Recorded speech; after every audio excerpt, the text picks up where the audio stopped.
बंधू आणि भगिनींनो, मी आज तुमच्यासाठी एक नवीन सुविचार व विचार घेऊन आलेले. तो सुविचार व विचार पूर्णतः ऐकावा, आवडल्यास लाईक करावा, शेअर करावा आणि माझ्या अनमोल विचार मंच या यूट्यूब चॅनलला व फेसबुक पेजला सबस्क्राईबसुद्धा करावा. बंधू आणि भगिनींनो, या भूतलावरील प्रत्येक माणसाने त्याच्याकडील ज्ञानाने गुणाने एखादी नोकरी मिळवावी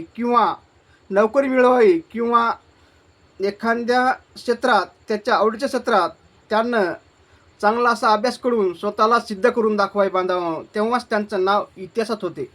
उदाहरणार्थ, या भूतलावरील प्रत्येक माणसाने उच्च दर्जाचं शिक्षण घेऊन काहीतरी हे करून आपल्याला एक नोकरी मिळवावी, उद्योग व्यवसाय मिळवला किंवा आवडीच्या क्षेत्रात स्वतःला सिद्ध करावे. उदाहरणार्थ, एका गावामध्ये एकाच गलीमध्ये दोन मित्र होते, एकाच वयाचे दोन मित्र राहत होते. आणि विशेष म्हणजे हे दोघंही लहानपणापासून क्रिकेट पाहत होते. सचिन, सेहवाग, गांगुली, विराट कोहली, रोहित, महेंद्रसिंग धोनी या सर्व ते असे फॅन होते. हरभजन सिंग, इरफान पठाण या अशा सर्व जे खेळाडू होते त्यांचे ते फॅन होते. म्हणजे त्यांची बॉलिंग बॅटिंग यांना भरपूर अशी आवडायची आणि त्यांच्यासारखं काहीतरी आपण करावं असं त्यांना वाटत असे.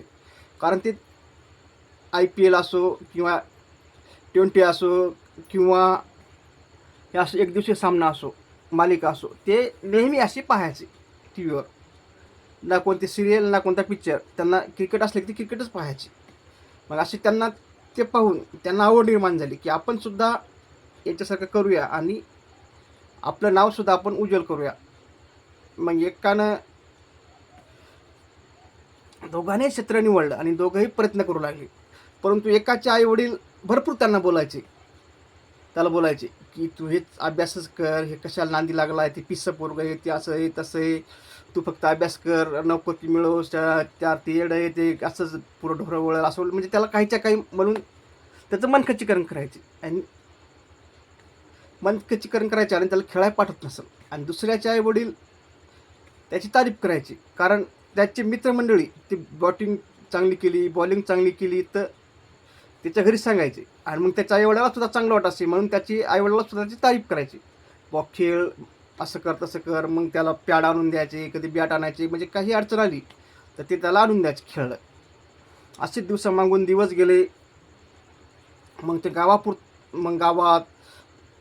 गावात जाऊ लागला, सर्कलमध्ये जाऊ लागला, तालुक्यात जिल्ह्यात सगळीकडे जाऊ लागला खेळण्यासाठी.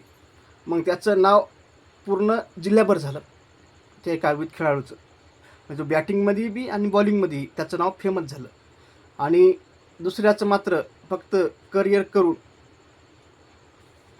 करून नोकरीच मिळवली, परंतु यांना भरपूर प्रसिद्धी मिळवली आणि प्रसिद्धी मिळून पैसासुद्धा मिळवला, याचं नावसुद्धा झालं. आणि नंतर हा जीवाला खाऊ लागला किंवा याच्यापेक्षा मी चांगलं करत होतो, परंतु माझ्या घरच्यांना करू दिलं नाही म्हणून तो घरीच राहिला. फक्त या नोकरी आणि घर एवढ्या पत्ता मर्यादित राहिला. ऑफिस आणि मला सांगायचं तात्पर्य बंधवांनी एवढंच की तुम्हाला जर एखाद्या क्षेत्रात आवड असेल तर ते क्षेत्रच तुम्ही करा. आणि मुलाच्या आईवडिलाला सुद्धा माझी सांगणं आहे की त्यांनासुद्धा ते करू द्या. त्या नोकरीपेक्षा आणि त्याच्यापेक्षा त्यांच्या तुमच्या जबरदस्तीपेक्षा त्यांना आवडीच्या क्षेत्रात तो जास्त प्रगती करू शकतो. एवढं ठिकाण सन्मानो. आणि तुमच्या कुटुंबाचा आणि समाजसुद्धा नाव शकतो, त्याच्या कुटुंबाचा समाजसुद्धा नाव करू शकतो. एवढं ठिकाण सन्मानो. माझा व्हिडिओ आवडल्यास लाईक करा, शेअर करा आणि सबस्क्राईब करा. असं तुमच्या कामाचं नाही, तुमच्या मित्राच्या, मैत्रिणीच्या, नातेवाईकाच्या कोणातरी काम पडसेल त्यांना आता शेअर करा आणि त्यांनासुद्धा लाईक आणि सबस्क्राईब करा सांगा. म्हणजे असेच चांगले व्हिडिओ तुमच्यापर्यंत आले त्यांच्यापर्यंत जातील आणि भविष्यात कुठे ना कुठे माझा व्हिडिओ तुमच्या आणि त्यांच्यासुद्धा का पडेल म्हणून तुम्हाला पुन्हा एकदा सर्वांना विनंती करतो की माझ्या अनमोल विचार मंच या यूट्यूब चॅनलला व फेसबुक पेजला सबस्क्राईब करावं. एवढी काय सामान्य. धन्यवाद पूर्ण ऐकल्याबद्दल.